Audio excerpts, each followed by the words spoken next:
branches slapped against Nyx's face, their rough edges leaving thin red marks on his delicate elven skin. The dense, shadowy forest of Montera was a world away from the familiar sand dunes of Garata, where he was one of the Emperor's best scouts. Here, beneath the thick canopy of ancient trees, he moved with the clumsiness of a frightened hare, every sound amplified in the stillness of the night. "Fuck!" Nyx cursed under his breath, his voice barely a whisper as he bit down on his lip, trying to steady his nerves.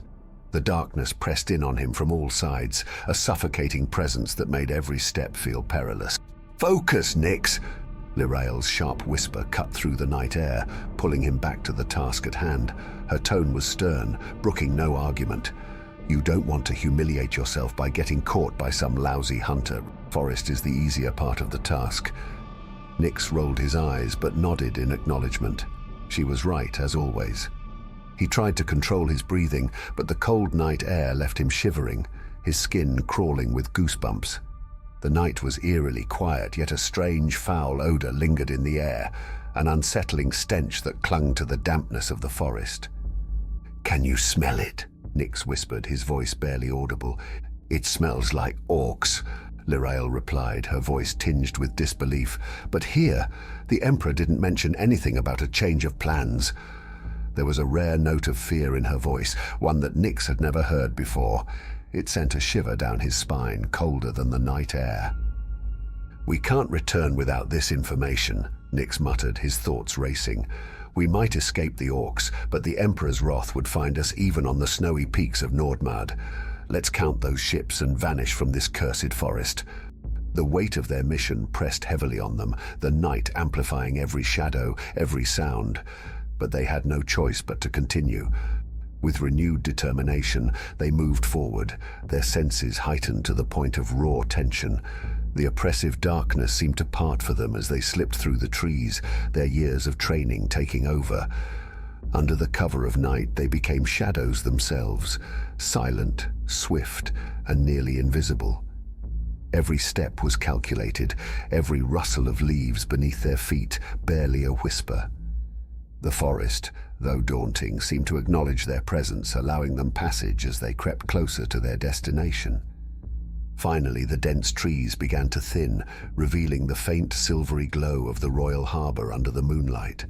They had made it to their destination, but now came the most dangerous part of their mission, gathering the information and escaping unseen into the night. "Move with those crates, move, move, move," one of the guards barked, his voice cutting through the chilly night air like a whip. The already sleep-deprived port workers stumbled into action, their movements sluggish from exhaustion. "We've got an hour before Lord Andre's honorable ass shows up, and I don't think any of us want to piss him off." The pace of work picked up slightly, but not even the threat of flogging could fully shake the fatigue from the workers' bones. The night seemed to drag on interminably as crate after crate was loaded onto the royal ship, each one an echo of the last. The dock creaked under the weight of the labor, the sound lost to the murmur of the waves and the rustle of wind through the sails. One of the workers, nerves fraying under the pressure of the strange task, finally dared to ask the question that had been gnawing at him. "Captain, why are we loading the royal galley with empty crates?" His voice was laced with weariness, but also a hint of curiosity that refused to be silenced. The guard turned to face him, eyes narrowing in irritation. "Soon, one of them will be heavier by about 150 pounds if you don't get your nosy nose out of this," he growled. "The king has requested a supply of magical ore, and that's what these chests are for. Now that you've satisfied your curiosity, get that last crate on, you sack of shit." The guard's voice boomed across the docks, and the worker flinched before hastily obeying, lifting the crate with trembling hands. The guard, meanwhile, pulled out his whistle and blew a sharp note, signaling the end of the loading. The sound echoed through the night, and with it, the workers collapsed onto the cold, damp ground, finally succumbing to their exhaustion. Some tore into their meager rations, the taste of stale bread barely registering on their tired tongues, but the guard's mind was elsewhere. As the workers rested, his attention was drawn to the forest beyond the harbor. An unsettling orange glow had been steadily growing in intensity, casting an eerie light over the treetops. It had been faint at first, barely noticeable against the dark sky, but now it was unmistakable. Even the guard, who prided himself on being unshakable, felt a knot of unease tightening in his stomach. Unable to resist, he took a few cautious steps toward the edge of the harbor, his eyes fixed on the unnatural light. It pulsed with a sinister energy, unlike anything he had seen before. The forest, usually a dark and silent sentinel at this hour, now seemed alive with a threatening presence. The night, which had started with the monotonous task of loading crates, now felt charged with an ominous tension. Something was out there, something that didn't belong, and it was getting closer. The guard's heart began to race, the unease turning into a cold, creeping fear as he stared into the dark, glowing forest, wondering what horrors might be lurking just out of sight. "The royal galley will soon be sailing. It would be useful to report it," Lirael whispered, her voice barely audible in the dark. "I'll count the cargo," and Nyx began, but suddenly tensed. "The guard! Get down, Nyx!" Lirael hissed as she dropped to the ground. In the stillness of the night, the two elves flattened themselves against the earth, their hands instinctively tightening around the hilts of their curved blades. The guard, drawn by a mix of duty and curiosity, edged closer, his steps careful yet unaware of the lethal danger lying in wait. His attention was locked on the distant, ominous light in the forest, oblivious to the two figures plotting his demise just inches away. The tension was thick, as if the very air was holding its breath. Then, with the snap of a twig underfoot, the moment shattered. The guard barely had time to react before Nyx, moving with the deadly precision of a cat, sank his blade into the man's throat. The guard's eyes widened in shock, his life spilling out in a warm, crimson spray that splattered the ground around them. "A nit! Nyx!" Lirael cursed in Elvish, her voice sharp with panic. "Now we have to get rid of the corpse. Have you lost your mind?" The two elves began to argue in hushed, frantic whispers, neither noticing the shadows creeping ever closer. Unbeknownst to them, the scent of fresh human blood had drawn the attention of something far worse than the guard they had just killed. The stillness of the night was shattered by a sudden, deafening bang from the depths of the forest, a sound like the snapping of a ship's rope under extreme strain. Lirael's argument died in her throat as a harpoon pierced her chest with a sickening thud. Her eyes widened in shock, her breath coming in ragged gasps. "Run!"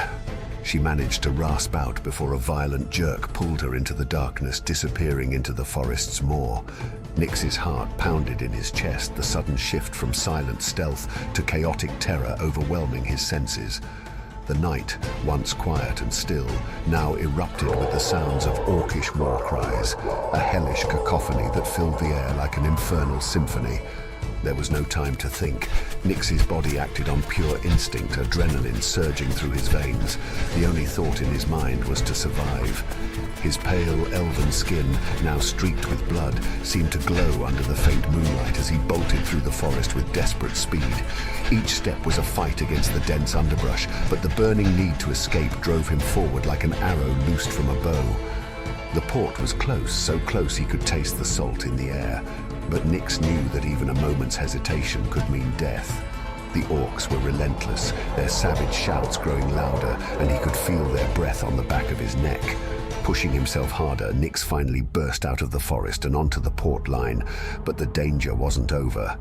The orc band, now faced with a small contingent of guards, changed their target, quickly dispatching the hapless defenders. But for Nyx, the situation was even more dire. Caught between the brutal orcs and the guards, he found himself in a perilous position. The peace agreement between Montera and Garata was clear. No military units were to operate in enemy territory. And yet, here he was, a Garantian spy, caught red-handed at the royal port in the midst of an orc attack. Even Belial himself would struggle to believe such a twisted fate. Hiding among the loading goods, Nyx's mind raced. His entire life had been training for moments like this. The words of his instructors buzzed in his head, urging him to find a solution.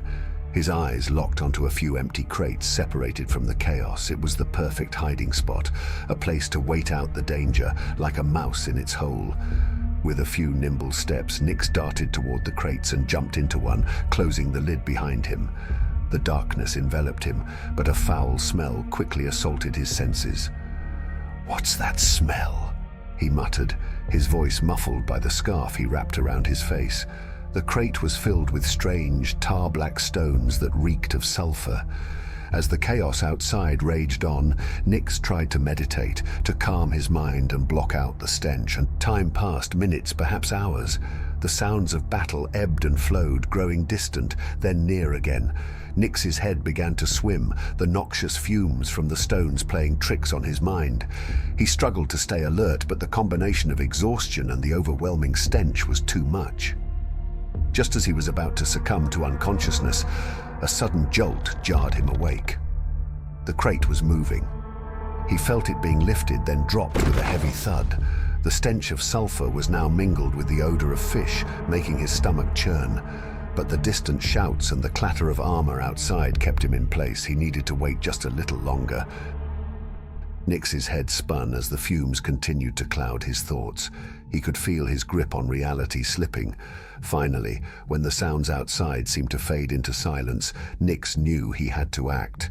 Dazed and barely conscious, he pushed open the lid of the crate, hoping beyond hope that the nightmare was over.